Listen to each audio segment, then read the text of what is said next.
Hello everyone, मैं आपका दोस्त शफी अहमद और आप देख रहे हैं हमारा यूट्यूब चैनल दी अकाउंट्स। दोस्तों, आज का हमारा टॉपिक जीएसटी रजिस्ट्रेशन से है।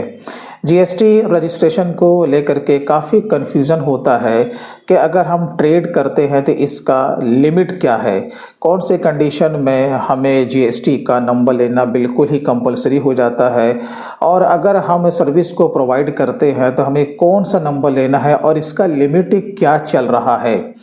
अगर हम लोकल में ही काम करते हैं और हमने थ्रेशोल्ड को टच भी कर लिया है तो ऐसे कंडीशन में क्या है, अगर हमें दूसरे स्टेट में जा कर के कारोबार करना चाहते हैं तो ऐसे कंडीशन में हमें कौन सा जीएसटी नंबर लेना होगा और उसके लिए क्या लिमिट है, और अगर जीएसटी का नंबर लेना भी है तो कौन सा नंबर हमें लेना चाहिए, और कौन कौन सा ऐसा कंडीशन है जिसमें कि हम थ्रेशोल्ड को हम एक्सीड भी अगर कर जाते हैं तो क्या जीएसटी नंबर लेना हमारे लिए कंपलसरी है या फिर एग्जैम्प्टेड है। तो इन सारे सवालों का जवाब आज आपको इस वीडियो में मिलने वाला है, इसलिए दोस्तों पूरी जानकारी के लिए आप हमारे साथ अंत तक आप ज़रूर बने रहें। और हमारा जो लाइव कोर्स है वो 20 जनवरी 2025 से शुरू होने जा रहा है। अगर आप tally, GST, TDS, income tax, salary processing, balance sheet को फाइनलाइज करना और भी बहुत कुछ बिल्कुल ही कंपनी के रियल डेटा के साथ और वो भी प्रैक्टिकल वे में अगर आप सीखना चाहते हैं तो आप हमारे इस लाइव सेशन को ज़रूर ज्वाइन करें। अधिक जानकारी के लिए आप स्क्रीन पे दिए हुए नंबर पर भी कॉल कर सकते हैं या फिर हमारे ऑफिशियल वेबसाइट theaccounts.in को भी आप विजिट कर सकते हैं। तो चलिए दोस्तों, आज का वीडियो हम लोग शुरू करते हैं। तो यहाँ पे स्क्रीन के सामने एलिजिबिलिटी फॉर जीएसटी रजिस्ट्रेशन, तो जीएसटी का जो नंबर होता है वो मैटर करता है आपके स्टेट के ऊपर। तो इसलिए यहाँ पे जीएसटीएन ने ऑल स्टेट को दो कैटेगरी में बांट दिया है, जो कि पहला आपका है नॉर्मल कैटेगरी और दूसरा है आपका स्पेशल कैटेगरी।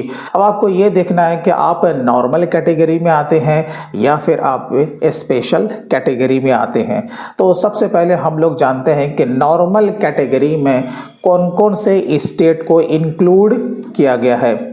आपके स्क्रीन के सामने है, जैसे कि सबसे पहला नाम आता है छत्तीसगढ़ का, मैं नाम में पढ़ रहा हूँ, जैसे कि झारखंड है, आपका दिल्ली है, बिहार है, महाराष्ट्र है, आंध्र प्रदेश है, गुजरात, हरियाणा, गोवा, पंजाब, उत्तर प्रदेश, यूपी, जम्मू एंड कश्मीर, आपका असम है, हिमाचल प्रदेश है, कर्नाटका है, मध्य प्रदेश है, उड़ीसा है, राजस्थान, तमिलनाडु और उसके बाद आपका वेस्ट बंगाल।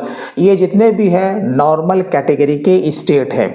तो अगर आप जीएसटी का रजिस्ट्रेशन लेने जा रहे हो तो आप देख लो आप कौन से कैटेगरी में फॉल करते हो, पहली चीज़। अब यहाँ पर हम लोग जानेंगे कि इसका थ्रेशोल्ड क्या है। अगर आप ट्रेडर हैं, ट्रेडर माने कि आप मैन्युफैक्चरिंग यूनिट चलाते हो या फिर आप माल का व्यापार करते हो तो उसके लिए कितना है आपका 40 लाख। और ये जो आपका जो लिमिट है इसको इस तरीके से आपको कंसीडर करना है। सपोज अभी आपका फाइनेंशियल ईयर चल रहा है, आपने इस साल में 40 लाख को क्रॉस कर गए या आपने टच कर लिया तो फिर आपको नेक्स्ट फाइनेंशियल ईयर में आपको जीएसटी का रजिस्ट्रेशन लेना कंपलसरी हो जाता है।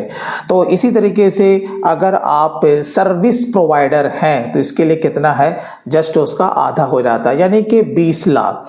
उसमें भी वही कंडीशन है, अगर आप नॉर्मल कैटेगरी के स्टेट में फॉल करते हैं तो इस साल अगर आपने ये थ्रेशोल्ड जो दिया हुआ टच कर लेते हैं तो नेक्स्ट फाइनेंशियल ईयर में आपको जीएसटी का नंबर लेना कंपलसरी हो जाता है। लेकिन इसमें भी कंडीशन अप्लाई है, और वो कंडीशन क्या है कि कोई भी ऐसा कंपनी है जो कि इस तरह का अगर व्यापार करता है, जो कि यहाँ पर नीचे दिया हुआ है, तो इसके लिए क्या है ना, 40 लाख का लिमिट नहीं है।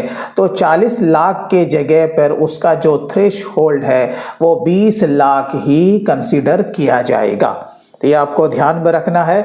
मैं बात कर रहा हूँ नॉर्मल कैटेगरी में, जबकि हम लोग जानते हैं कि 40 लाख है ट्रेडर के लिए और 20 लाख है सर्विस प्रोवाइडर के लिए। लेकिन क्या है, अगर आप आइसक्रीम का ट्रेड करते हो, tobacco and tobacco manufactured substitutes है, पान मसाला है, फ्लाई, ऐश ब्रिक्स के है, ब्रिक्स ऑफ फॉसिल मिल से building bricks and roofing tiles. अगर इस तरह का कोई व्यापारी अगर व्यापार करता है तो फिर उसके लिए 40 लाख की जगह पे 20 लाख को ही कंसीडर किया जाएगा। तो अभी तक बात हो रही थी नॉर्मल कैटेगरी की, तो इसके लिए स्पेशल कैटेगरी में कौन कौन सा आपका स्टेट है, जैसे कि आपका पौंडीचेरी जिसे हम लोग कहते हैं, तो पुडुचेरी है, मेघालय, मिजोरम, त्रिपुरा, मणिपुर, सिक्किम, नागालैंड, अरुणाचल प्रदेश और उत्तराखंड, ये आपका स्पेशल कैटेगरी के स्टेट में फॉल करता है, उसे इसमें रखा गया है। अब इसका जो थ्रेशहोल्ड है, अगर आप व्यापारी हैं या फिर आप मैन्युफैक्चरर हैं, इसका माने माल का व्यापार आप करते हो, तो आपके लिए कितना है, 20 लाख है, जबकि जो कि नॉर्मल कैटेगरी है उसके लिए 40 लाख है, राइट, इसमें उसका आधा हो जाता है। इसी तरीके से आपका जो सर्विस प्रोवाइडर है इसके लिए कितना है, 10 लाख है। तो आप जिस भी स्टेट से बिलोंग करते हैं, आपका टर्नओवर अगर इसमें फॉल करता है तो उस स्टेट के हिसाब से आपके ऊपर जीएसटी का नंबर लेना कंपलसरी हो जाता है। अब इसके बाद यहाँ पर बात आती है कैजुअल टैक्सेबल पर्सन। अगर आप उस स्टेट में हैं, आपके पास प्लेस ऑफ सप्लाई है, तो आप अपने वहाँ से स्टेट से आप बिजनेस को रन कर सकते हैं। लेकिन बहुत सारे ऐसे भी पर्सन होती हैं, कंपनी होती हैं जिनका के प्लेस ऑफ सप्लाई होता ही नहीं है, वो दूसरे स्टेट में जाकर के टेम्परेरी वो बिजनेस करते हैं और टेम्परेरी नंबर लेते हैं, और नंबर लेने के बाद फिर वो अपने स्टेट को वापस आ जाते हैं। तो इसमें कंडीशन क्या है कि इसके लिए कोई भी लिमिट नहीं है। अगर आप कैजुअल टैक्सेबल पर्सन है तो फिर आपके लिए कंपोजिशन स्कीम का नंबर नहीं है, क्योंकि आपको पता है कि जीएसटी का नंबर अगर आप लेते हो तो वहां पे आपका ऑप्शन आता है कि क्या आप कंपोजिशन को ऑप्ट करना चाहते हैं, तो नहीं। अगर आप करते हैं तो बाय डिफॉल्ट आप रेगुलर स्कीम, जिसे हम लोग नॉर्मल स्कीम भी कहते हैं, आप उसमें चले जाते हैं। तो कैजुअल टैक्सेबल पर्सन ये आपका टेम्परेरी जीएसटी का नंबर होता है, जिसका जो वैलिडिटी होता है वो आपका 90 डेज ही होता है, और इसके लिए भी रिटर्न को फाइल करना कंपलसरी होता है। तो आप चाहे तो डेट को एक्सटेंड भी कर सकते हैं। अब यहाँ बात आती है कि हम एग्जेम्प्टेड और नील रेटेड आइटम का अगर हम सप्लाई करते हैं तो इसके लिए क्या है, क्या जीएसटी नंबर लेना होगा, चाहे हमने थ्रेशहोल्ड को टच कर भी लिया है। तो ऐसे कंडीशन में रूल तो ये बोलता है आप लिमिट को क्रॉस भी कर गए हैं, अकॉर्डिंग टू रूल आपको जीएसटी नंबर लेना कंपलसरी नहीं है, क्योंकि ये टैक्स फ्री है, इसमें कहीं पर टैक्स का कोई मामला है ही नहीं। लेकिन प्रैक्टिकल वे में ये देखा जाता है कि आप लिमिट को टच करो या फिर ना करो, कोई भी जो व्यापारी है वो आपको बिना जीएसटी के माल सप्लाई नहीं करता है। वो इसलिए कि जो कि ट्रांसपोर्ट वाले जो होते हैं वो बिना जीएसटी होल्डर के माल को सप्लाई नहीं करते हैं। लॉ के हिसाब से तो आपको जीएसटी नंबर लेना ज़रूरी नहीं होता है, लेकिन प्रैक्टिकल वे में अगर आपको बिजनेस करना होता है तो ये देखा गया है कि आपको जीएसटी नंबर लेना पड़ता ही पड़ता है। अब बात आती है कि नॉर्मल स्कीम या फिर कंपोजिशन स्कीम, आप किसी भी स्टेट से बिलोंग करो, सवाल यहाँ पर यही भी फंस जाता है कि भाई हमें कौन सा नंबर लेना चाहिए, नॉर्मल या फिर कंपोजिशन। तो जैसे कि कंपोजिशन के लिए एक लिमिट है, हर कोई कंपोजिशन स्कीम को ऑप्ट नहीं कर सकता, उसके लिए कंडीशन अप्लाई है। किसके लिए भाई, कंपोजिशन के लिए। पहला कंडीशन क्या है कि टर्नओवर अप टू 1.5 करोड़, आपका जो टर्नओवर है वो 1.5 करोड़ से ज़्यादा नहीं होना चाहिए। और ये बात करता है ट्रेडर के लिए बारे में, ठीक है ना, ये बात किसके बारे में करता है कि अगर कोई ट्रेडर है तो उसका टर्नओवर फाइनेंशियल ईयर में 1.5 करोड़ से ज़्यादा नहीं होना चाहिए। और दूसरा कंडीशन क्या है, no inter state outward supply, वो एक राज्य से दूसरे राज्य को माल सप्लाई नहीं कर सकता।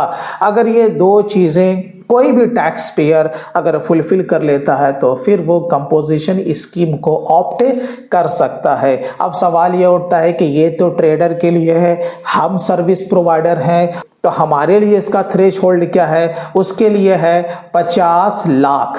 ठीक है, अगर कोई सर्विस प्रोवाइडर है तो वो भी कंपोजिशन स्कीम को ऑप्ट कर सकता है, बशर्ते कि उसका जो टर्नओवर है 50 लाख से ज़्यादा नहीं होना चाहिए और वो भी इंटर स्टेट आउटवर्ड सप्लाई नहीं कर सकता है।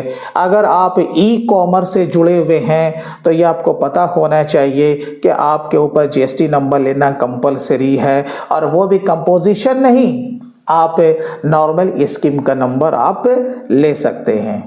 तो दोस्तों इसी तरीके से और भी डिटेल में अगर आप मुझसे tally, GST, TDS, TCS, income tax, payroll, balance sheet को फाइनलाइज करना और भी बहुत कुछ बिल्कुल ही प्रैक्टिकल वे में सीखना चाहते हैं तो आप हमारे लाइव सेशन को ज़रूर ज्वाइन करें। दोस्तों अगर वीडियो अच्छा लगा हो तो कम से कम अभी से लाइक ज़रूर कीजिएगा, और अभी तक अगर आपने हमारे चैनल को सब्सक्राइब नहीं किया तो प्लीज़ कर लें और बेल पर भी ज़रूर क्लिक करें।